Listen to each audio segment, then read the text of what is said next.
Hello दोस्तों, electronics knowledge by MK के इस चैनल में आपका स्वागत है। दोस्तों, आज मैं आपके सामने फिर से एक नई जानकारी लेके आया हूँ और ये जानकारी जो है बहुत अहम है। किसी भी पावर सप्लाई में ट्रांसफार्मर का क्या योगदान होता है और उस ट्रांसफार्मर को यूज़ करते समय हमें किन बातों का ध्यान रखना चाहिए, जिसकी वजह से जो है पावर सप्लाई में कोई फॉल्ट ना आए, पावर सप्लाई खराब ना हो और पावर सप्लाई में डेविएशन ना हो जाए। क्योंकि पहले जो कंपनी ने ट्रांसफार्मर यूज किया हुआ है वो कैसा है, हम उसको मॉडिफाइड करके दूसरा ट्रांसफार्मर करंट के साथ यूज कर देते हैं, लेकिन वो पावर सप्लाई थोड़ी सी डेविएटेड हो जाती है और उसका रिस्पॉन्स वैसा नहीं रहता है। तो इससे संबंधित मैं वीडियो बनाने जा रहा हूँ, उसमें क्या क्या बातों का ध्यान रखना चाहिए ये मैं आपको बताने जा रहा हूँ। और इससे पहले मैं ये कहना चाहूँगा कि दोस्तों, आप मेरे चैनल को लाइक और सब्सक्राइब जरूर करें ताकि आने वाली वीडियो के बारे में आपको पता सके। और कोई भी आपकी क्वेश्चनिंग हो तो आप क्वेश्चनिंग आप मेरे से पूछिए, मैं उसका जवाब जरूर से जरूर दूंगा। दोस्तों, ये 3 ट्रांसफार्मर जो है आपको वीडियो में दिखाई दे रहे हैं। ये तीनों ट्रांसफार्मर जो है स्टेप डाउन ट्रांसफार्मर है और ये पहला जो है 12012 1 एम्पियर का है। ये दूसरा जो है 12012 जो है 3 एम्पियर का है और ये 12012 जो है 2 एम्पियर का है और ये 012 है, ये भी 2 एम्पियर का है। तो ये ट्रांसफार्मर जो 1 एम्पियर का भी सप्लाई में यूज होता है, ये 3 एम्पियर का जो है जनरली जो है 4440 में यूज होता है या किसी और सर्किट में भी यूज हो सकता है। जनरली ये 4440 का ही है। और ये तीसरा जो ट्रांसफार्मर है ये जो है 2.1 चैनल का ट्रांसफार्मर है। तो दोस्तों, ये तीनों ट्रांसफार्मर जो है, इसमें आप देख रहे होंगे कि तीनों ट्रांसफार्मर में जो है सेंटर टेपिंग है। इसमें भी सेंटर टेपिंग है, इसमें भी सेंटर टेपिंग है और इसके एक पोर्शन में भी सेंटर टेपिंग है। और एक में सेंटर टेपिंग नहीं है, एक में 0 है और दूसरा 12 है, या इसको भी 0 मान सकते हैं, इसको भी 12 मान सकते हैं।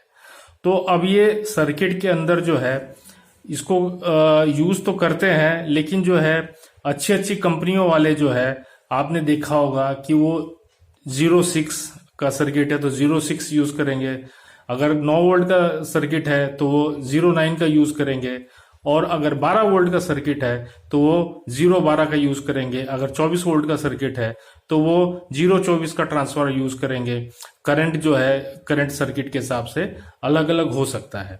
तो अब ये सवाल ये उठता है कि 0 टेपिंग वाला ट्रांसफार्मर और केवल जो है 2 टेपिंग वाला ट्रांसफार्मर सेकेंडरी वाइंडिंग में, इन दोनों में क्या अंतर है।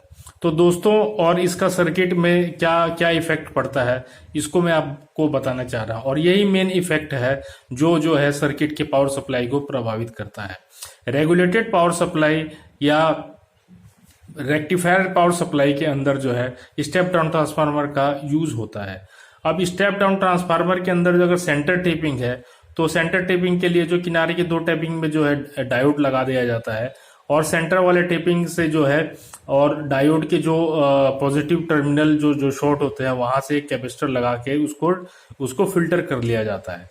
और वो कैपेसिटर की वैल्यू जो है सर्किट के हिसाब से होती है, और वो 1000 MFD अगर 12 वोल्ट का ट्रांसफार्मर है तो 25 वोल्ट का, अगर 6 वोल्ट का ट्रांसफार्मर है तो 12 वोल्ट का कैपेसिटर जो है लगा होता है।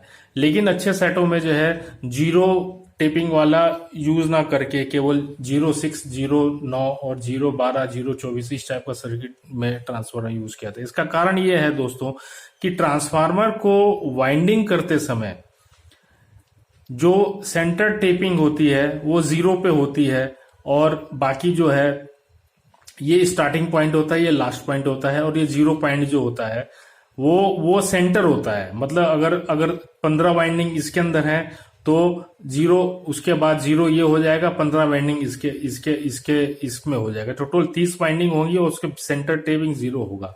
इसके अंदर अगर मान लीजिए कि 40 वाइंडिंग इसमें है, उसके बाद 0 ये निकलेगा और उसके बाद 40 वाइंडिंग ये हो गए, तो ये जो है टोटल 80 वाइंडिंग हो गई और बीच में ये 0 सेंटर टेपिंग हो गया। लेकिन अगर वाइंडिंग करते समय किसी ट्रांसफार्मर में अगर ये सेंटर टेपिंग डिस्टर्ब हो गई, मतलब ये 40 की जगह 41 हो गया और उसके बाद सेंटर टेपिंग लगा दिया, उसके बाद इसमें 40 वाइंडिंग कर दिया, तो आपका ये जो 0 जो है वो थोड़ा सा डिस्प्लेस हो गया। मतलब जो है जीरो जीरो नहीं रहा, वो हल्का सा शिफ्टेड हो गया। अगर उनतालीस उनतालीस जो है अगर वाइंडिंग हो गई है इसके अंदर, और इधर इधर इसने 40 किया है, तो ये माइनस में डेविएटेड हो गया। और अगर एक अगर टर्न ज्यादा इसने कर दिया तो इसका जो है प्लस में डेविएटेड हो गया। अब होगा क्या इसका इसका इसका क्या होगा? आपने ट्रांसफार्मर चेंज किया और जीरो जो है जीरो डिस्टर्ब है, क्योंकि ये जो है ये जो है मैनुअली अगर वाइंडिंग हुआ है तो इसका जीरो डिस्टर्ब है। आपने इसका रेक्टिफायर फुल वेव रेक्टिफायर बना करके सर्किट में लगा दिया। अगर ये एम्पलीफायर है तो इसका जीरो डिस्टर्बेंस है। अब वो 0 वोल्ट जो नहीं देगा, उसमें जो है थोड़ा सा फ्लक्चुएशन देगा या उसका जीरो डिस्टर्बेंस रहेगा, जिसकी वजह से आपको जो है प्योर डीसी नहीं मिल पाएगी। और प्योर डीसी नहीं मिल पाने के वजह से जो है डीसी में प्रॉब्लम करेगा। अगर रेगुलेटेड पावर सप्लाई में ट्रांजिस्टर लगा है तो ट्रांजिस्टर हीट होगा। अगर आपका एम्पलीफायर है तो एम्पलीफायर में हल्की सी हमिंग आएगी, और जो है आईसी खराब होने के चांसेस रहेंगे, या और कंपोनेंट्स खराब होने के चांसेस रहेंगे। ये भी हो सकता है कि आपका फिल्टर कैपेसिटर भी थोड़ी देर बाद खराब हो जाए, थोड़े दिनों बाद। तो इसी को मद्देनजर रखते हुए जो है अच्छी अच्छी कंपनियों के सेट्स आपने देखे होंगे, फिलिप्स के हो गए, सोनी के हो गए, या जो है किसी भी अच्छी कंपनियों के सेट आपने देखे होंगे, तो वो कभी भी जीरो टेपिंग वाला ट्रांसफार्मर यूज नहीं करते। वो हमेशा जो है दो टेपिंग वाला ट्रांसफार्मर यूज करेंगे, और उसको जो है ब्रिज रेक्टिफायर के थ्रू जो है रेक्टिफाई करेंगे। आगे उसको चोक लगा सकते हैं या वायर बाउंड डिस्टेंस लगा सकते हैं, जिसको फिल्ट्रेशन करने के लिए, वो तो शरीर के ऊपर डिपेंड करता है। लेकिन वो हमेशा जो है दो टेपिंग वाला ट्रांसफार्मर ही यूज करते हैं। तो ये जो है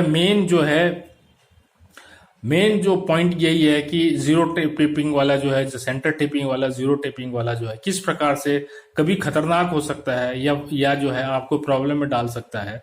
तो इसलिए जो है ट्रांसफार्मर को यूज करते समय आप लोग जो है ध्यान से रखें। और इसको जो है अगर आप जीरो टेपिंग वाला, सेंटर टेपिंग वाला यूज कर रहे हैं, तो इसको जो है वोल्टेज जो है डिजिटल मल्टीमीटर से चेक कर ले कि सेंटर टेपिंग से इसकी वोल्टेज और इस टेपिंग की वोल्टेज दोनों बराबर हो। अगर यहाँ पे 13.2 आ रही है तो ये भी 13.2 आनी चाहिए। अगर 13.4 आ रही है तो समझ लीजिए आपका सेंटर टेपिंग जो है डिस्टर्ब है।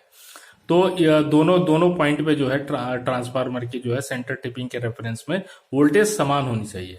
तो दोस्तों, ये मैं आपको ट्रांसफार्मर के बारे में मैंने जानकारी दी। आपको जानकारी कैसी लगी आप जरूर कमेंट्स में लिख के बताइएगा। तब तक के लिए थैंक यू वेरी मच, धन्यवाद।